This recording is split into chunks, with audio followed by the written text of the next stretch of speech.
to the Survival Guide to Lent. I hope you all are doing very well. It is just beginning to rain outside, but it's been a beautiful week. Um, I know we talked on Tuesday, and on in our backpack we put we had our coat last time in our backpack. We also have our water, our hat or shade, and then today we're going to talk about what sustains you. So, everybody, so I started looking up some statistics. I should tell you this. So, the average person can survive in the desert for only about 3 days if you're very careful without water. Okay. Um, Really, the max you can survive without water, even when you're not in the desert, is not too far away from that either. Um, a person has to have light. A person has to have air. You know, how long can you hold your breath? And a person has to have food. And the longest time that you could really go without food is about, I gotta look at my thing here, about 13 days. So almost 2 weeks is the max you could go. And even when you start eating again, you have to be super careful because your sodium levels can go up really fast, and then that can cause heart problems, and you could die from that, even when you feel like you're safe. So it has to be really medically supervised, even after you're eating like that. Gandhi lasted 21 days, but you know what he looked like during his hunger strike, and he was in jail and he was sedentary. If you're in the desert and you're surviving, you're actually trying to get somewhere. So you're moving, you're using your body. You need a little bit more to sustain you. So one of the things that I would recommend when we're going to put in our backpack today is a protein bar. This is the particular kind that I like. I'm not doing any advertisement, but it doesn't have any junk in it, and it's just egg whites, almonds, cashews, dates, and they're a little bit like chewy, but they really stick with you. They've got a lot of protein on 12 grams of protein for this tiny little bar, and they're like 200 calories, so they're not horribly calorie dense, but they have uh, also not a lot of sugar in them, as I recall. Um, yeah, for what this is, and 9 grams of fat. Well, when you're in the desert and you're talking about survival, the two things you really need more of is fat and protein. And protein is something that we just recently learned is important to our body, to our physiology. But fat, it's sort of always been maligned. It's like it's the worst thing for you. And I know from personal experience that it's what kind of fat you're eating. If you're eating butter on your bread every single day, that's not really good. But things like almond butter with no sugar or salt in it, that's really good and it's delicious. Also, olive oil, very good for you, very heart healthy. So you can have fats that are healthy for you, and you should, in order to have a balanced diet.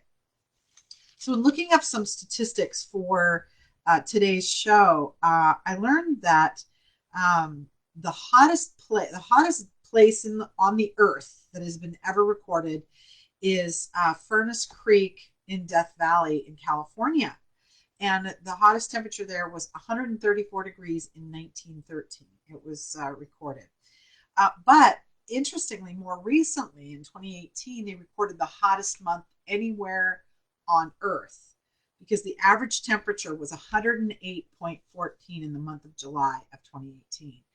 That is dang hot. I have been to Furnace Creek in August, and I can tell you it is the kind of hot where you breathe in through your nose and you can feel your nose burning.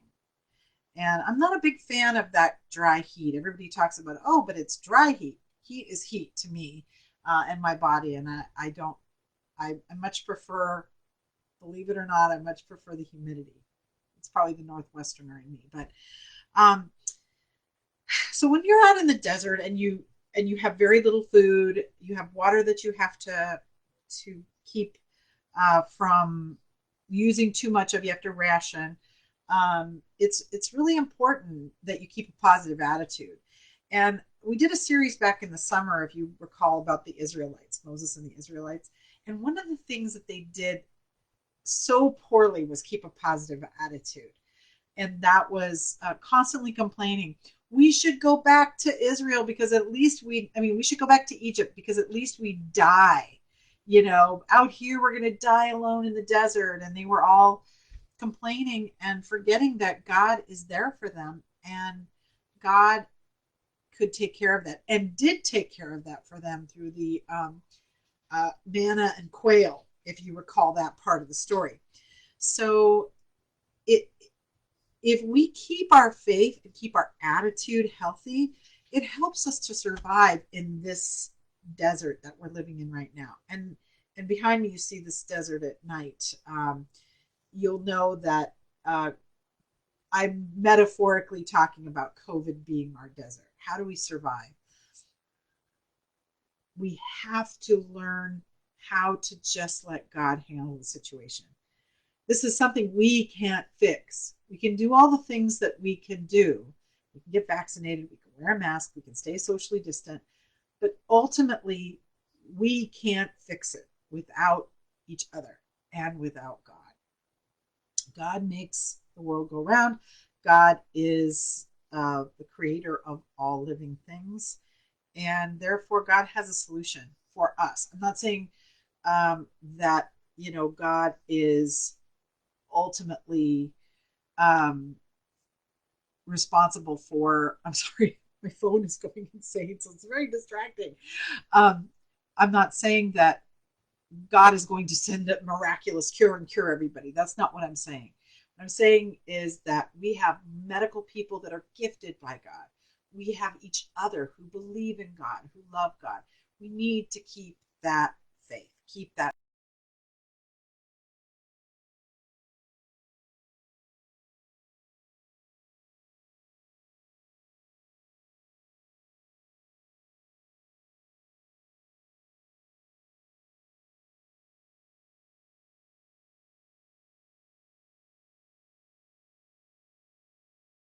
of you. Stay well, be well, wear your mask, get vaccinated, stay distant if you can, work from home if you can, and take care. Blushing, but I don't know what I'm trying to say. I've been having trouble talking all day. I think it's because I've been talking to myself all day. Blessings to all of you. Take care. Bye bye. Okay, now every time I try to do this. Okay, there we go. Move the button. Okay, I'm going to end.